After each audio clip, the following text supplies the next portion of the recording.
نحمده ونصلي ونسلم على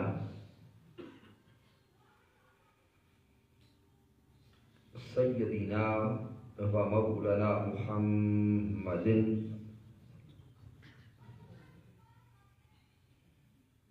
نبي الأمين المكين الكريم الرؤوف الرحيم. أما بعد فأعوذ بالله من الشيطان الرجيم. بسم الله الرحمن الرحيم. قال الله تبارك وتعالى في القرآن المجيد: سبحان الذي أسرى بعبده ليلا.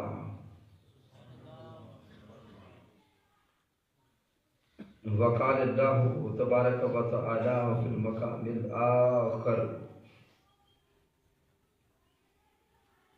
فأوحى إلى عبده ما أوحى. صدق الله مولانا العظيم.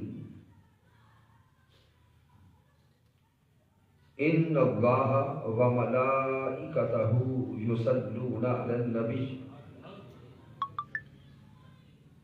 يا أيها الذين آمنوا صلوا عليه وسلموا تسليما.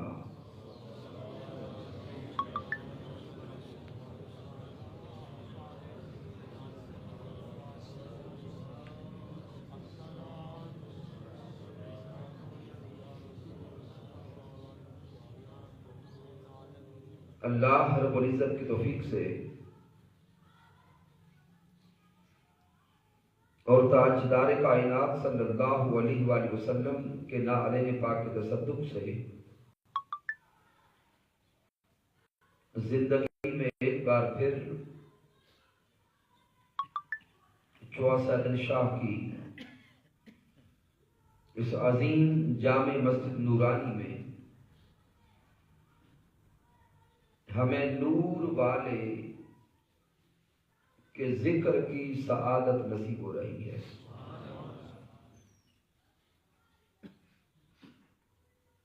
اس عظیم درس عرفان القرآن کے انعقاد پر مبارکباد پیش کرتا ہوں جامع مسجد نورانی کی انتظامیہ کے تمام ساتھیوں کو، تحریک منہاج القرآن کے جملہ قائدین اور کارکنان کو، دیگر فورمز، منہاج القرآن یوتھ لیگ، منہاج القرآن علماء کونسل اور تشریف لانے والے جمیع دیوانگان مصطفیٰ صلی اللہ علیہ وآلہ وسلم، بالخصوص جناب محترم حضرت علامہ وقار اکرم چشتی صاحب، امام و خطیب جامع مسجد ہازا، جناب محترم حضرت علامہ اشتیاق ساجد صاحب. دعا ہے اللہ رب العزت سب کا تشریف لانا اپنی بارگاہ اقدس میں قبول فرمائے. سامعین محترم، چونکہ آج کا درس عرفان القرآن معجزہ معراج مصطفیٰ صلی اللہ علیہ وآلہ وسلم کے عنوان سے منعقد ہے، اس لیے آج آپ کی توجہ آیات معراج میں مالک کائنات نے جو محبوب کی صفت ابدیت کا ذکر کیا ہے، اس اعتبار سے ہمارا آج کا موضوع شان ابدیت مصطفیٰ صلی اللہ علیہ وآلہ وسلم ہے.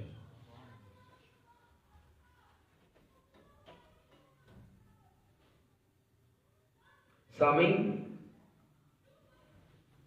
سورہ بنی اسرائیل اس کی آیت نمبر 1 میں اللہ رب العزت نے محبوب کے معجزۂ معراج مصطفیٰ صلی اللہ علیہ وآلہ وسلم کے 3 مراحل کو بیان کیا۔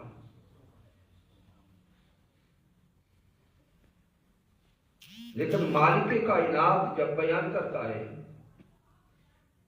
تو فرماتا ہے سبحان الذی اسری بعبدہ لیلا، پاک ہے وہ ذات جو لے گئی رات کے تھوڑے سے وقت میں اپنے عبد خاص کو۔ تو اب غور کریں، جہاں میرا مالک حضور کی صفت ابدیت کا ذکر کرتا ہے، مالک فرماتا ہے بھی عبد ہی، وہ لے گیا اپنے بندہ خاص کو۔ اور معجزۂ معراج مصطفیٰ صلی اللہ علیہ وسلم کی اپنی شان یہ ہے کہ قرآن مجید فرقان حمید کے بعد حضور تاجدار کائنات کے معجزات میں سب سے بڑا معجزہ معراج مصطفیٰ ہے۔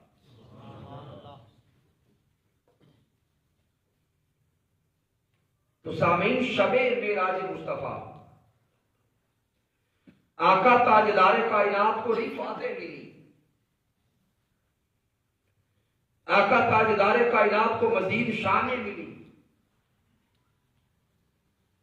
تو عقل کہتی ہے کہ جو رات محبوب کو مزید رفعتیں عطا کرنے کی ہے تو محبوب کی اس صفت کے ساتھ ذکر کیا جاتا جس صفت میں حضور کی شان اولا کا ذکر ہے۔ اگر صفت عبد کو دیکھیں، عبد ہونے کو دیکھیں، تو کائنات کی ہر مخلوق مطلقاً عبد ہے۔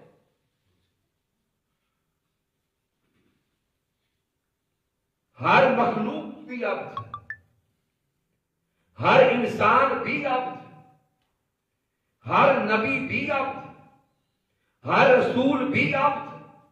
تو سامعین محترم، عقل سوال کرتی ہے کہ اے مالک کائنات، جو رات تو نے محبوب کو رفعتیں عطا کرنے کی رکھی، تو جب محبوب کا ذکر آیا تو چاہیے تو یہ تھا کہ محبوب کی اس صفت کے ساتھ ذکر کیا جاتا جو صفت اپنی ذات میں اولا ہے۔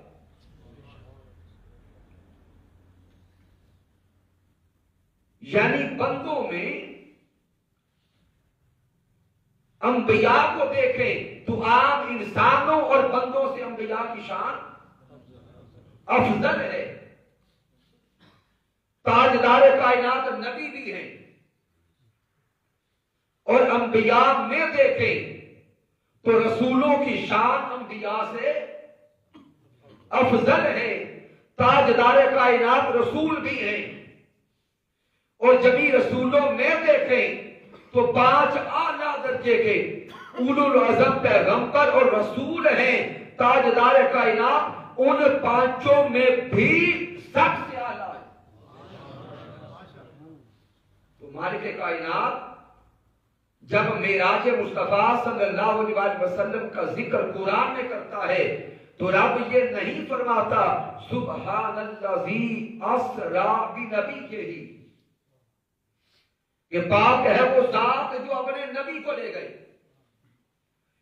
یہ بھی نہیں فرماتا سبحان الذی اسری برسولہ، پاک ہے وہ ذات جو اپنے رسول کو لے گئی، بلکہ نیچے آ کر صفت ابدیت کے ساتھ محبوب کا ذکر کرتا ہے سبحان الذی اسری بعبدہ۔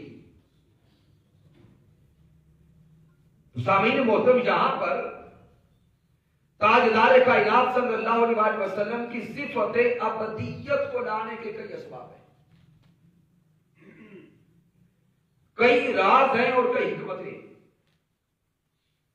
وقت میں رہتے ہوئے میں کوشش کروں گا کہ چند راز آپ کے ذہنوں تک پہنچا سکوں. پہلی حکمت کی طرف متوجہ ہو جائیں. امام فخر الدین رازی رحمت اللہ تعالی علیہ لکھتے ہیں کہ جب تاجدار کائنات صلی اللہ علیہ وسلم شب معراج مصطفیٰ مالک کائنات کی بارگاہ میں پہنچے تو میرے رب نے اپنے محبوب سے خود سوال کیا، اے میرے محبوب آپ خود بتائیں کہ آپ کو کس صفت کے ساتھ پکارا جائے. تو جب شب معراج مصطفیٰ مالک کائنات خود اپنے حبیب سے سوال کرتا ہے کہ محبوب آپ خود بتا کہ آپ کو کس صفت کے ساتھ پکارا جائے، تو میرے پیارے محبوب رب کائنات کی بارگاہ میں عرض کرتے ہیں، مولا میں تیری بارگاہ میں بندہ ہو کے حاضر ہونا چاہتا ہوں، تیری بارگاہ میں مقام ابدیت کے ساتھ آنا چاہتا ہوں، تیری بارگاہ میں بندگی کا فریضہ انجام دیتے ہوئے آنا چاہتا ہوں. اس لیے مولا چاہتا ہوں کہ میں تیری بارگاہ میں بس بندہ ہی رہوں. تو اس لیے مولا میں عاجزی سے انکساری سے یہی عرض کروں گا کہ مولا مجھے اپنی بارگاہ کا بندہ ہونے میں تو قبول کروا لے. تو رب کی بارگاہ میں صفت ابدیت کو میرے سونے مصطفیٰ صلی اللہ علیہ وسلم نے خود قبول فرمایا. رب کا بندہ ہونا، رب کا غلام ہونا اور رب کی بارگاہ میں ہمیشہ عاجزی کے ساتھ انکساری کے ساتھ حاضر ہوتے رہنا، سامعین محترم پھر یہ صفت محمد مصطفیٰ ایک سبب ہے. دوسرے سبب کی طرف اگر آئیں تو سامعین اگر غور کریں، شب معراج مصطفیٰ صلی اللہ علیہ وسلم میرے پیارے آقا صلی اللہ علیہ وسلم بندوں کی طرف سے رب کی بارگاہ میں گئے. نیچے سے میرے محبوب اوپر اللہ کی طرف گئے اور شب میلاد مصطفیٰ تاجدار کائنات اوپر سے رب کی طرف سے بندوں کی طرف آئے. اوپر سے نیچے آنے والا رسول بنتا ہے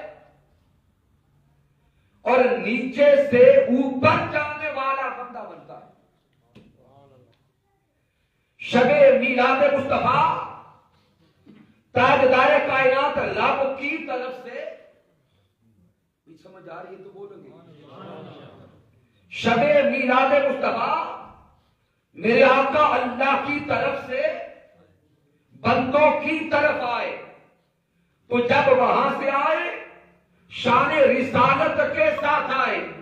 شب معراج مصطفیٰ میرے محبوب بندوں کی طرف سے زمین سے مقام عرفہ کی طرف، مقام اوادنا کی طرف، اللہ کی طرف گئے. تو جب آئے شان رسالت کے ساتھ آئے تھے، جب معراج کی شب گئے تو شان بندگی کے ساتھ گئے تھے. سامعین میں نے لفظ بولا ہے کہ شب میلاد مصطفیٰ آئے، یہ لفظ نہیں بولا کہ شب میلاد مصطفیٰ پیدا ہوئے. ولادت ہوئی ہے، بشری تقاضے سارے کے سارے پورے کیے گئے ہیں، لیکن سارا قرآن اٹھا کے دیکھیں، مالک کائنات نے کسی مقام پر بھی محبوب کی ولادت اور پیدائش کا ذکر نہیں کیا جس سے یہ اشارہ ہو کہ محبوب کی پیدائش ہی محبوب کی ابتدا ہے. کبھی اللہ فرماتا ہے اِنَّا أَرْسَلْنَاكَ شَاهِدًا وَمُبَشِّرًا وَنَذِيرًا، رب فرماتا کہ ہم نے بھیجا. کبھی اللہ فرماتا ہے ثم جاءکم رسول مصدق، پھر تمہاری طرف رسول مصدق آئے گا. کبھی رب کائنات لفظ باعثا فرماتا ہے تو لفظ جاءکم، لفظ باعثا، لفظ ارسلنا یہ بتا رہا ہے کہ میرے محبوب پیدائش سے پہلے بھی اور ظاہراً اس دنیا میں ولادت سے پہلے بھی رب کی بارگاہ میں موجود تھے. شب میلاد مصطفیٰ وہاں سے آئے، رب کے رسول بن کے تھے. شب معراج مصطفیٰ یہاں سے گئے، رب کے بندے بن کے تھے. ایک سبب یہ، اس سے آگے اگر غور کریں، لفظ عبد لانے کا ایک سبب اور بھی ہے. سامعین محترم، جب انسانوں کے لیے لفظ عبد بولا جاتا ہے تو اسے عبد کہتے ہیں، اور جب روح اور جسم کا تعلق ٹوٹ جاتا ہے تو اسے پھر عبد نہیں کہا جاتا. تفسیر کا مطالعہ کریں، تفسیر قرطبی کو پڑھیں، تفسیر کبیر کو پڑھیں، تفسیر مازنی کو پڑھیں، تفسیر خاصر کو پڑھیں، ابن عباس کو پڑھیں، طبیان کو پڑھیں، ضیاء القرآن کو پڑھیں، تفسیر منہاج القرآن کو پڑھیں. جس تفسیر کو پڑھیں گے لفظ عبد کی یہ تفسیر آپ کو مل جائے گی کہ جب بھی لفظ عبد بولا جاتا ہے یہ روح مع الجسد کے ساتھ بولا جاتا ہے. جسم اور روح دونوں کا تعلق قائم ہو تو اسے عبد کہتے ہیں. مالک کائنات کو علم تھا کہ جب میرا سونا محبوب دنیا میں معجزائے معراج مصطفیٰ کو بیان کرے گا تو دنیا والوں کی عقل قبول نہیں کرے گی. رب کائنات کو علم تھا کہ جب میرا محبوب واپس مکہ کی سرزمین پہ جا کر ان مکہ والوں کو بتائے گا کہ رات کے تھوڑے سے پہر میں مسجد حرام سے چلا، مسجد اقصی پہنچا، مسجد اقصی سے چلا سدرۃ المنتہا پہ پہنچا، سدرۃ المنتہا سے چلا مقام او ادنا پہ پہنچا. رب کائنات جانتا تھا جب میرا حبیب ان مکہ والوں کو بتائے گا کہ میں رات کے تھوڑے سے پہر میں یہاں سے اوپر گیا کہ عالم ناسوت نیچے رہ گیا، عالم ملکوت نیچے رہ گیا، عالم جبروت نیچے رہ گیا، عالم لاہوت نیچے رہ گیا، عالم ہاہوت نیچے رہ گیا، سب عوالم نیچے تھے. میں ثم ذرا فتدنا فکانا کعبہ قوسین او ادنا کے مقام پہ گیا، بے حجاب اپنے رب کا دیدار کر کے واپس پلٹا. رب جانتا تھا کہ دنیا والے اسے سمجھ نہیں سکیں گے، دنیا والے انکار کر دیں گے اور بعض کہیں گے کہ یہ خواب کا واقعہ ہے، منامی معراج ہے. بعض کہیں گے روحانی معراج ہے کہ حضور معراج پہ تو گئے لیکن جسم یہاں رہا، بس روح گئی تھی. بعض کہیں گے کہ رات کو سوئے، خواب کے اندر یہ سارے واقعات دکھائے گئے. تو مالک کائنات نے ان سارے اعتراضات کا ازالہ اسی آیہ کریمہ میں خود فرما دیا اور ان سارے اشکالات کو ختم کر دیا. ان سارے سوالات کے جوابات مالک کائنات نے بس اسی آیہ کریمہ میں دے دیے. سبحان الذی اسرا بعبدہ لیلا. لوگوں، شب معراج مصطفیٰ مقام او ادنا پہ جانے والا میرا عبد تھا، محبوب تھا، محمد مصطفیٰ تھا. اور لفظ عبد صرف روح کے لیے استعمال نہیں ہوتا، لفظ عبد صرف خواب دیکھنے پر استعمال نہیں ہوتا. لفظ عبد استعمال ہوتا ہی تب ہے جب جسم روح کے ساتھ ہو، روح جسم کے ساتھ ہو. تو مالک کائنات لفظ عبد استعمال فرما کے کائنات کے دانشوروں کو پیغام دے رہا تھا، دنیا کے فلاسفرز کو پیغام دے رہا تھا، تمہاری عقل قبول کرے یا نہ کرے میرے حبیب کی شان میں کوئی فرق نہیں پڑتا۔ میرا محبوب شب معراج مصطفیٰ اپنے جسم اقدس کے ساتھ، اپنے نالین مبارک کے ساتھ عرش معلیٰ تک آیا ہے۔ میں نے پردے اٹھا کے محبوب کو اپنا آپ دکھایا ہے۔ تو لفظ عبد لانے کا ایک سبب دنیا والوں کے اعتراضات کو ختم کرنا تھا اور اعتراضات کے جواب دینا تھا۔ اسے آگے غور کریں، اس سے اگلا سوال، ہمارے کائنات لفظ عبد کے ذریعے دنیا والوں کو گمراہی سے بچانا چاہتا تھا۔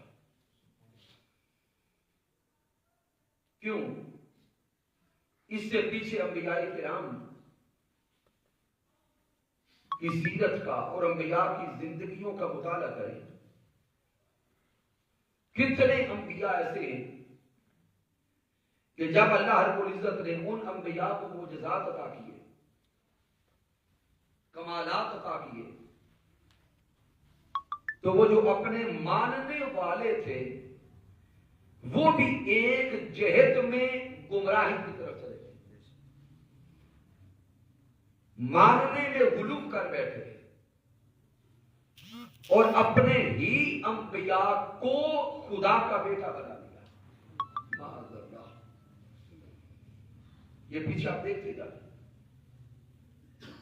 یہود اور نصارہ کے آپس سے مکالمے دیکھیں، قرآن بھی ان کو بیان کرتا ہے، یہاں تک کہ جب حضرت عیسیٰ علیہ السلام کو اللہ رب العزت نے آسمانوں کی طرف اٹھا لیا تو پیچھے عیسائیوں کا جو نظریہ ڈیولپ ہوا آج تک جو قائم ہے اور چل رہا ہے، عیسائی کہتے ہیں کہ حضرت عیسیٰ علیہ السلام اللہ کے بیٹے، معاذ اللہ۔ تو سامعین محترم، اللہ رب العزت نے جب انبیاء کو معجزات دیے، کمالات دیے، معراج عطا کیے، تو انہی انبیاء کے ماننے والے شرک میں مبتلا ہو گئے، گمراہی کی دل دل میں دھنستے چلے گئے۔ انہوں نے اپنے انبیاء کو ہی معاذ اللہ خدا کا بیٹا کہنا شروع کر دیا، تو پیچھے سب انبیاء کو دیکھیں، رب کائنات نے حضرت آدم علیہ السلام سے لے کر حضرت عیسیٰ علیہ السلام تک پیچھے سب انبیاء کو جو گنتی کے چند معجزات عطا کیے تھے، ان سب معجزات کو اکٹھا کیا تو سراپا مصطفیٰ بنا دیا۔ پیچھے قومیں چند معجزات دیکھ کر انبیاء کو خدا کا بیٹا سمجھ بیٹھی، اور ادھر کمالات محبوب صلی اللہ علیہ وسلم کو دیکھیں تو محبوب کی ذات اقدس کو ہی میرے اللہ نے معجزہ بنایا۔ تاجدار کائنات قدم اٹھاتے معجزہ کا ظہور ہوتا، میرے محبوب جدھر دیکھتے معجزات کا ظہور ہوتا، میرے محبوب درختوں کو اشارہ کرتے، درخت سجدے کرتے، محبوب کی بارگاہ میں بکریاں سجدے کرتی، تاجدار کائنات کے ساتھ بھیڑیے کلام کرتے، حضور کے ساتھ جانور کلام کرتے، وہ سارے معجزات اپنی جگہ پر آگے دیکھتے جائیں۔ سامعین محترم، یہ معجزہ معراج مصطفیٰ ہر کسی کی عقل میں آنے والا نہیں تھا، اب جو ماننے والے تھے ان کے لیے بھی لمحہ آزمائش بنتا، وہ معاذ اللہ گمراہی کی طرف نہ بڑھتے۔ رب کائنات نے ان کو گمراہی سے بچانے کا سامان ابتدا میں فرما دیا، سبحان الذی اسریٰ بعبدہ لیلا۔ رب فرماتا ہے اے حبیب کی عاشقو، محبوب کے چاہنے والوں، محبوب کا کلمہ پڑھنے والوں، سن لو، اس رات پاک ہے وہ ذات جو لے گئی اپنے بندہ خاص کو۔ رب اشارہ دے رہا ہے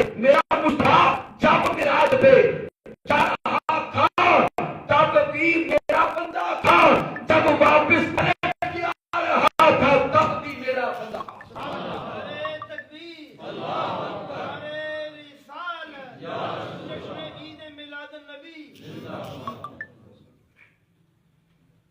تو سامعین محترم، مالک کائنات محبوب کی امت کو، محبوب کے چاہنے والوں کو اس آزمائش سے بچاتے ہوئے اور گمراہی سے بچاتے ہوئے لفظ عبد کی طرف اشارہ دیتا ہے کہ محبوب کو خدا نہ سمجھ لینا، میرا محبوب مقام او ادنا سے پلٹ رہا تھا تو تب بھی میرا بندہ تھا۔ سبحان اللہ۔ سامعین، اسی نقطے کو تھوڑا اور واضح کر دیتا ہوں کہ شاید بعض لوگوں کے ذہن میں ابھی تک یہ جملہ مکمل داخل نہ ہوا، تو ایک اور انداز سے دیکھیں، ایک جملہ بھاری دیکھا۔ مالک کائنات نے اپنے حبیب سے فرمایا ہوگا، اے میرے محبوب تیرے کام ہیں خدا والے، تیرے کام ہیں خدا والے، اس لیے معراج کا ذکر کرتے ہوئے اور قرآن کے کئی مقامات پر یہ اعلان کرتے ہیں کہ محمد خدا نہیں ہے۔ اب میں اس کی وضاحت کرتا ہوں۔ محبوب آپ کے کام ہیں خدا والے، کیسے؟ صرف ایک واقعہ کی طرف اشارہ کرتا ہوں۔ حضرت ابراہیم علیہ السلام کا مکالمہ ہوا تھا، کس سے؟ نمرود سے۔ اس نے خدائی کا دعویٰ کیا، پریشان ہو کے تو نہیں بیٹھ گئے، نقطہ سمجھ جانے والا ہے۔ نمرود سے مکالمہ ہو گیا اور نمرود نے کہا کہ میں خدا ہوں، اور حضرت ابراہیم علیہ السلام نے فرمایا کہ خدا وحدہ لا شریک کو ایک ہے، وہی احد ہے، وہی الصمد ہے، وہی لم یلد ولم یولد ہے۔ تو وہ نمرود حضرت ابراہیم علیہ السلام سے کہتا ہے کہ آپ کا خدا پھر کیا کرتا ہے؟ تو حضرت ابراہیم علیہ السلام رب کی صفات کو بیان کرنے لگے۔ قرآن مجید کا مطالعہ کریں۔ ابراہیم علیہ السلام نے فرمایا میرا رب وہ ہے اور میرا خدا وہ وحدہ لا شریک ہے جو زندگی بھی دیتا ہے اور موت بھی دیتا ہے۔ نمرود عقل معروف ہو چکا تھا، وہ کہتا ہے کہ یہ دونوں کام تو میں بھی کر لیتا۔ اس نے سزائے موت کے قیدی کو نکال کے آزاد کر دیا اور آزاد چلتے ہوئے ایک انسان کو پکڑ کے قتل کروا دیا۔ وہ کہتا دیکھ لے، وہ مرنے والا تھا، معاذ اللہ میں نے زندہ کر دیا، اور یہ زندہ تھا، آزاد تھا، میں نے مار دیا۔ ابراہیم علیہ السلام نے جب دیکھا کہ یہ تو عقل سے فارغ ہے، تو اب آپ فرماتے ہیں کہ میرا رب وہ ہے جو سورج کو مشرق سے نکالتا ہے۔ اگر تو واقعی خدا ہے تو سورج کو مغرب سے نکال کے دکھا۔ آگے قرآن کہتا ہے فَقُهِتَ الَّذِي كَفَرَ، وہ کافر مبہوت ہو گیا، وہ یہ نہ کر سکا۔ حضرت ابراہیم علیہ السلام مکالمہ میں جیت گئے، لوگ آپ کے قریب آنے لگے، اور ایک بات معروف ہو گئی کہ اگر نمرود واقعی خدا ہوتا تو سورج کو مغرب سے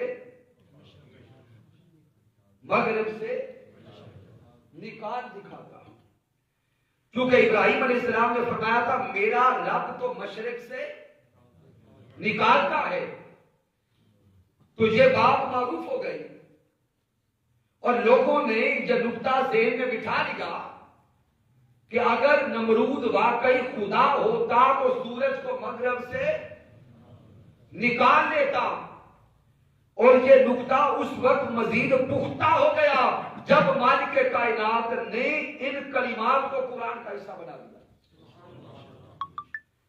پہلے یہ واقعہ سینہ بسینہ چلا ہوگا، جب قرآن مجید میں آیا تو سند ہو گئی، اب یہ نظریہ صحابہ کا بھی بن گیا، اب یہ نظریہ مکہ والوں کا بھی بن گیا، اور جس نے قرآن کو پڑھا ان سب کا یہ نظریہ پختہ ہو گیا کہ نمرود اگر خدا ہوتا تو سورج کو مغرب سے بولیں گے نکال دکھاتا، اور یہ سوچ ڈیولپ ہو گئی کہ سورج کو مغرب سے صرف خدا نکال سکتا، یہ سوچ بن گئی۔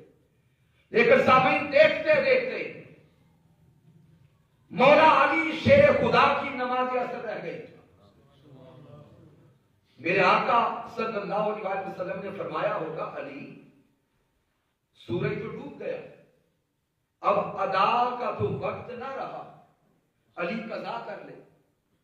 لیکن مولا علی شیر خدا نے عرض کی ہوگی اے میرے سوہنے مصطفیٰ آپ کی گود کا بالا ہوں اور اس وقت سے نمازی ہوں جب ابھی نماز فرض بھی نہ ہوئی تھی، اور محبوب آج تک کوئی ایک بھی قضا نہیں ہے، سونے آقا آج بھی قضا نہیں میں ادا پڑھنا چاہتا ہوں۔ میرے آقا نے پھر پوچھا ہوگا علی پھر کیا کہتے ہو، کیا چاہتے ہو؟ تو مولا علی شیر خدا نے زبان حال سے کہا ہوگا سونے آقا میں تو مالک ہی کہوں گا کہ ہو مالک کے حبیب، میں تو مالک ہی کہوں گا کہ ہو مالک کے حبیب، یعنی محبوب و محب میں نہیں میرا تیرا، اے میرے محبوب بے شک پوری کائنات کو خلق کرنے والا اللہ ہے اور پوری کائنات میں تصرف سونے آقا آپ کا ہے۔ محبوب سورج واپس پلٹا دے، میں قضا نہیں ادا کرنا چاہتا ہوں۔ سامعین محترم جامع ترمذی کو پڑھیں، احادیث نبوی کا مطالعہ کریں۔ صحابہ کہتے ہم دیکھ رہے تھے کہ تاجدار کائنات صلی اللہ علیہ وسلم نے انگلی کا اشارہ کیا، انگلی کو یوں اوپر کیا، صحابہ کہتے ہم نے دیکھا ڈوبا ہوا سورج یوں واپس کھینچا چلا آیا جیسے رسی سے باندھ کے کھینچا جاتا، ڈوبا سورج واپس پلٹ آیا، تاجدار کائنات کی انگلی کے اشارے سے سورج مغرب سے واپس نکل آیا، مغرب سے واپس پلٹ آیا، علی شیر خدا کی نماز تو ادا ہو گئی لیکن زمانے میں ایک نیا اشکال پیدا ہو گیا۔ کیوں؟ پیچھے ایک سوچ ڈیولپ ہو چکی تھی کہ سورج کو مغرب سے صرف خدا نکال سکتا ہے، اور نمرود کا واقعہ پیچھے موجود تھا، ذہنوں میں یہ تصور قائم تھا کہ اگر نمرود خدا ہوتا تو سورج کو مغرب سے نکال دیتا، یہ تصور قائم تھا کہ سورج کو مغرب سے نکالنے کی طاقت صرف اللہ کی ہے، لیکن ادھر تو میرے مصطفیٰ نے انگلی کے اشارے سے پلٹا دیا۔ تو اب یقینی طور پر معاشرے میں ایمان والوں کے لیے بھی لمحہ آزمائش آ گیا، کیونکہ تصور قائم تھا کہ جو سورج کو مغرب سے نکالے گا وہ خدا ہوگا۔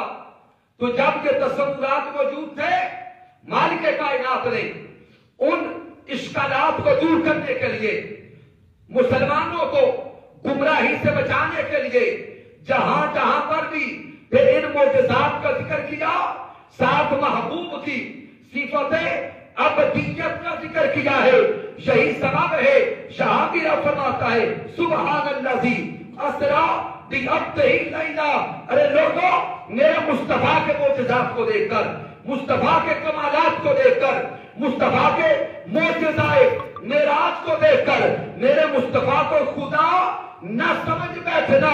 مصطفیٰ جب جا رہا تھا تب بھی بندہ تھا، جب پلٹ کے آ رہا تھا تو تب بھی بندہ تھا.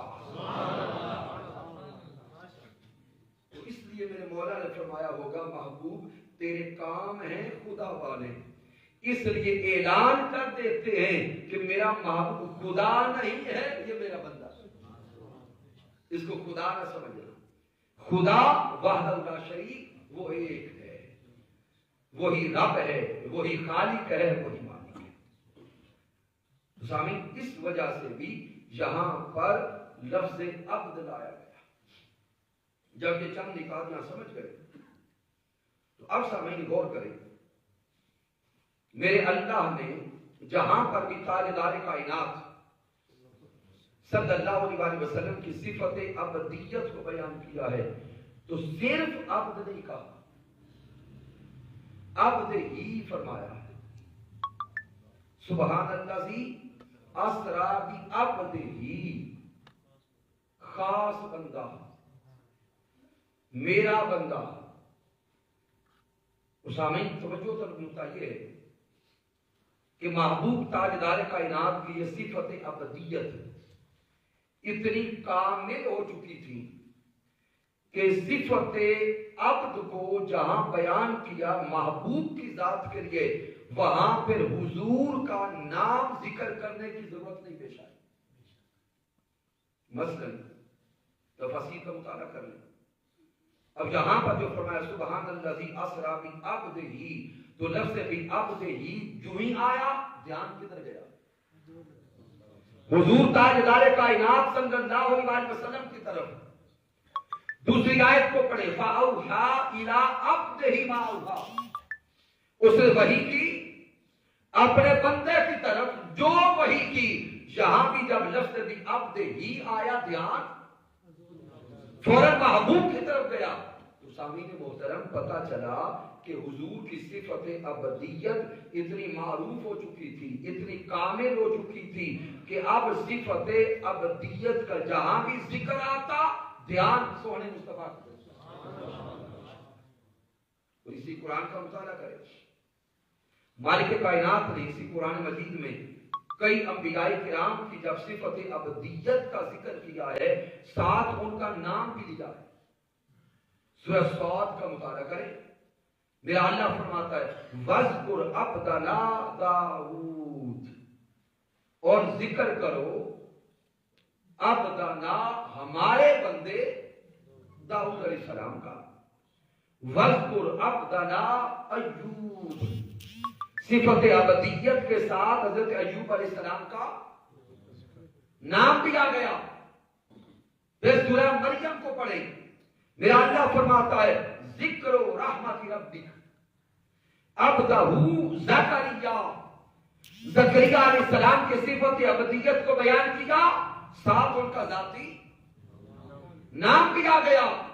لیکن ادھر جب لفظ بھی عبد ہی آیا تو ساتھ اس میں محمد لانے کی ضرورت پیش نہیں آئی. تو گویا یہ لفظ عبد ہی بھی عبد ہی یا عبد ہو یہ خود بول کے بتا رہا ہے میرے مصطفیٰ عبدیت کی صفت میں، عبدیت کی شان میں، بندگی میں، عاجزی میں، انکساری میں رب کے ساتھ اتنے منسلک ہو چکے تھے، اتنے معروف ہو چکے تھے کہ ساتھ ذاتی نام لانے کی حاجت نہ تھی. جب بھی لفظ عبد آتا پتا چلتا محمد مصطفیٰ. اسی نقطے کو اور انداز سے سمجھیں کہ بعض لوگوں کی صفات بعض ایسی معروف ہو جاتی ہے کہ اصل نام لانے کی بھی ضرورت نہیں رہتی. وہ صفت بولی جاتی ہے، بیان کی جاتی ہے، دھیان اسی شخصیت کی طرف جاتا ہے. مثلا لفظ بولا جاتا ہے صدیق اکبر. صدیق اکبر، یہ حضرت صدیق اکبر کا کیا ذاتی نام ہے؟ نہیں، یہ ان کی صفت ہے. فاروق اعظم، کیا یہ حضرت عمر فاروق کا ذاتی نام ہے؟ نہیں، ان کی صفت ہے ذوالنورین۔ کیا یہ عثمان غنی کا ذاتی نام ہے؟ نہیں، ان کی صفت ہے ابو تراب۔ ابو تراب مولا علی شیر خدا کی صفت ہے۔ ابو ہریرہ، حضرت ابو ہریرہ کی۔ سامعین محترم، اب جن چند صحابہ کا میں نے ذکر کیا، اب حضرت ابو ہریرہ رضی اللہ تعالیٰ عنہ کو ہر کوئی ابو ہریرہ کے نام سے تو پہچانتا ہے، اصل نام کیا ہے؟ عبد الرحمن۔ اور دیکھ لیں 99% لوگ وہ ہیں جن کو اصل نام نہیں پتا۔ تو اشارہ اس طرف کر رہا ہوں کہ بعض شخصیات کی بعض صفات ان کی ذات کے ساتھ اتنی نتھی ہو جاتی ہے، مضبوط ہو جاتی ہے کہ ان کا ذکر کرتے ہوئے اصل نام لانے کی بھی حاجت نہیں رہتی۔ بلا تشبیہ و بلا مثال مالک کائنات ادھر قرآن مجید میں جب تاجدار کائنات کا ذکر صفت عبدیت کے ساتھ کرتا ہے تو ساتھ ذاتی نام لانے کی حاجت نہ رہی۔ میرے مصطفیٰ رب کی بارگاہ میں بندگی کے ساتھ اتنے منسلک تھے، اتنے کامل تھے، اتنے اکبر تھے، اتنے متمم تھے کہ میرے مصطفیٰ اعلان نبوت سے پہلے بھی بندگی کا حق ادا کر رہے تھے۔ نعرہ تکبیر، نعرہ رسالت، نعرہ حیدری، تاجدار ختم نبوت۔ سامعین محترم، حضور کی آپ عاجزی اور بندگی کا حال دیکھیں۔ مالک کائنات محبوب صلی اللہ علیہ وآلہ وسلم کو مقام محمود عطا فرماتا ہے۔ میرے آقا پھر بھی مصلی پر مالک کائنات تاجدار کائنات کو مقام رضا عطا کرتا ہے۔ وَلَسَوْفَ يُعْطِيكَ رَبُّكَ فَتَرْضَىٰ۔ رب فرماتا ہے محبوب یہ راتوں کو اتنا قیام نہ کیا کر، اتنا نہ رویا کر، محبوب ہم ان قریب آپ کو اتنا عطا کریں گے، اتنا عطا کریں گے کہ آپ کو راضی کر دیں گے۔ ادھر رب محبوب کی رضا خود چاہتا ہے، میرے مصطفیٰ پھر بھی مصلی پہ۔ مالک کائنات قرآن میں فرماتا ہے یا ایھا المزمل، اے مزمل کی چادر اوڑھنے والے،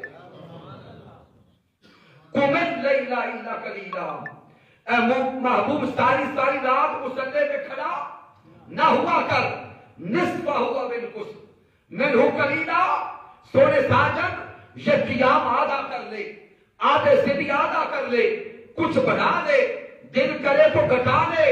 محبوب ہم تو تیری رضا چاہتے ہیں، میرے مصطفیٰ پھر بھی مصلی پر۔ یہ محبوب کی بندگی۔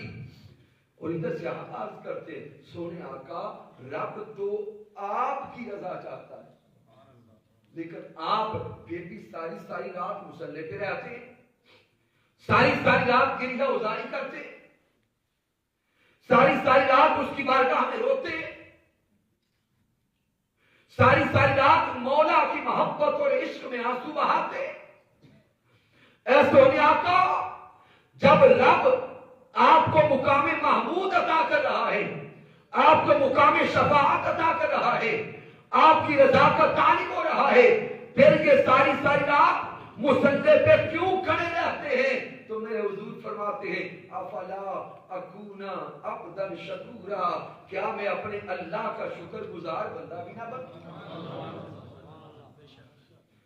تو یہ میرے محبوب کی صفت ابدیت اتنی کامل ہو چکی تھی، اتنی اکمل ہو چکی تھی کہ جو ہی صفت ابدیت کا ذکر آتا دھیان فوراً جاتا کہ یہ سونے محمد مصطفیٰ۔ سامعین، قرآن مجید کو حضور تاجدار کائنات کی صفت ابدیت کے ذکر کے مقامات سے پڑھے۔ میرے اللہ نے جہاں پر بھی محبوب کی صفت ابدیت کو ذکر کیا ہے اضافت اپنی طرف کی، نسبت اپنی طرف کی ہے. سبحان الذی اسرا بعبدہ. عبدہ یہ جو ضمیر ہے، ہاں ضمیر ہے، اس کا جو مرجع ہے حضور تاجدار کائنات کی ذات ہے اور لوٹ رہا ہے رب کی طرف. بعبدہ، اپنے بندہ خاص کو. تو سامعین غور کریں، جب میرا رب محبوب کا ذکر کرتا ہے تو محبوب کی اضافت اپنی طرف کرتا ہے. اور اسی قرآن میں جب میرا اللہ اپنا ذکر کرتا ہے تو اپنی اضافت اور نسبت محبوب کی ذات کی طرف کرتا ہے. انوکھا انداز. جب محبوب کا ذکر کیا فرمایا عبدہ ہی، اللہ کا بندہ، میرا بندہ ہے خاص. اور جب رب کائنات اپنی صفت ربوبیت کا ذکر کرتا ہے تو کیا فرماتا ہے؟ فلا وربک، سونیا تیرا رب. ادھر محبوب کا ذکر آیا تو فرمایا میرا محبوب، اللہ کا بندہ. اور جب اپنے رب ہونے کا ذکر کیا تو رب فرماتا ہے ان ربک حکیم علیم. سونیا تیرا رب حکیم بھی ہے، علیم بھی ہے. فلا وربک لا یؤمنون حتی یحکموک فیما شجر بینہم. یہاں فرمایا کہ سونیا تیرا رب. اسی طرح دیکھے وَإِذْ قَالَ رَبُّكَ لِلْمَلَائِكَةِ إِنِّي جَاعِلٌ فِي الْأَرْضِ خَلِيفَةً. اور جب تیرا رب، اے محبوب تیرا رب، تو سامعین محترم اس محبت کی چاشنی کو سمجھے. مالک کائنات جب محبوب کا ذکر کرتا ہے فرماتا ہے میرا ساجد، میرا حبیب، میرا منموہن، میرا محبوب. اور جب اپنا ذکر کرتا ہے تو فرماتا ہے سونیا تیرا رب. ایک سوال کرتا مولا کیا تو باقی کسی کا رب نہیں؟ قرآن پڑھے زین سوال کرتا ہے کہ مولا کیا اور کسی کا رب نہیں ہے؟ جواب آتا ہے ہوں الحمدللہ رب العالمین. فرماتے ہیں میں تو عالمین کا رب ہوں، نباتات اور جمادات کا رب ہوں، عالم انس اور حیوانات کا رب ہوں، پوری کائنات کا پالنہار میں خود خدا ہوں، ساری کائنات کو خلق کرنے والا میں خود رب ہوں، ساری کائنات کو نشو و نما دینے والا میں خود رب ہوں، ہر کسی کے ضروریات کو پورا کرنے والا میں خود رب ہوں. تو ذہن سوال کرتے مولا جب رب کل عالمین کا ہے تو یہاں پھر کیوں خاص کرتا ہے فلا وربک؟ سونیا تیرے رب دی قسم. محبوب یہ کیوں نہیں کہتا کہ عالمین کے رب کی قسم؟ تو زبان حال سے جواب نصیب ہوتا ہے. مالک کائنات اشارتاً محبین کو نکتہ سمجھاتا ہے کہ بندو میں رب تو ہر کسی کا، پالنہار سب کا ہوں، رزق دینے والا سب کا ہوں، رب تو سب کا ہوں. لیکن جتنی لذت اور جتنا سرور محمد مصطفیٰ کا رب ہونے میں آتا ہے اتنا سرور کسی اور کا رب ہونے میں آتا نہیں ہے.